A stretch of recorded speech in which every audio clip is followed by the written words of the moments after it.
గాన కోకిల మోగబోయింది. జానకి గారు మన మధ్యలో లేరు. ఈరోజు మైసూర్ హాస్పిటల్‌లో ఆమె తుది శ్వాస విడిచారనేసి అఫీషియల్ అనౌన్స్‌మెంట్ వచ్చేసింది. ఆమె గత కొంతకాలంగా తన కొడుకు మురళీకృష్ణ గారి దగ్గరైతే ఉంటుంది. అయితే గాన కోకిల గురించి చాలా విషయాలు చెప్పాలి. ఎందుకంటే ఈ జానకి గారి యొక్క పాట మన గుండెల్లో, మన పాత తరాల గుండెల్లో, భవిష్యత్తులో ఉండే మన వారసుల గుండెల్లో ఎప్పుడూ ఉంటుంది. అటువంటి జానకి గారు మన తెలుగు ఇంటి ఆడబిడ్డ అనేది మనం గుర్తుంచుకోవాలి.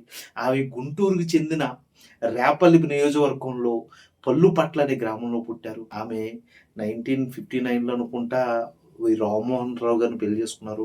1957లో ఆమె యొక్క గానాన్ని మనకి పరిచయం చేసే విధంగా జరిగిన అడుగుల్లో తొలుత తమిళ సినిమా 'విలయన్ వెదల పట్టు' అనే సినిమాకైతే మాత్రం ఆమె గానం అందించారు. అదే ఇయర్‌లో 'ఎమ్మెల్యే' సినిమా ద్వారా మన తెలుగుకరైతే ఆవిడ అరంగేట్రం చేశారు. అలా ఎస్‌పి బాలసుబ్రహ్మణ్యం గారితోనూ, లేకపోతే ఆశా భోస్లే గారితోనూ వీళ్ళందరితోనూ పాలు పంచుకుంటూ ఆమె గానం మనకి 48,000 పాటలతో అయితే మాత్రం మధుర స్వరాలుగా అయితే మాత్రం పదిలపరిచారు. అటువంటి జానకి గారు మన ముందు లేరు అంటే చాలా బాధాకరంగా అనిపిస్తుంది.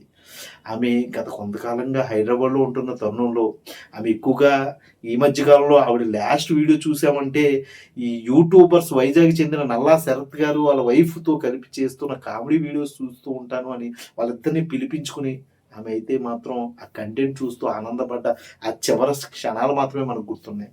కానీ ఆమెని మన కేంద్ర గవర్నమెంట్ సరిగ్గా గుర్తించుకోలేదని నేను చాలా సార్లు బాధపడ్డాను.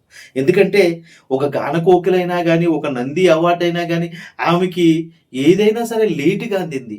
ఆమె అడిగిన చివరి కోరిక నన్ను భారత రత్నతో సత్కరించండి అని అడిగితే దానికి కూడా నోచుకోలేని మనం ఉండిపోయామా అనేది చాలా బాధగా అనిపిస్తుంది. చివరికి పద్మభూషణ్ ఇస్తే ఆవిడ తిరస్కరించారు అనేది మాత్రమే మనం నెట్‌లో చూస్తూ ఉంటాం.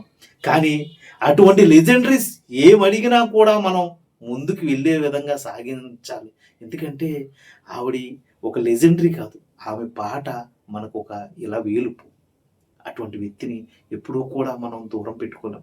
ఏదేమైనా ఆమె భారతరత్న అవార్డ్ అయితే గ్రహించలేకపోయిందేమో గానీ, ఆమె మాత్రం మన భారతదేశానికి ముద్దు బిడ్డ అని చెప్పడంలో అతిశయోక్తి లేదు.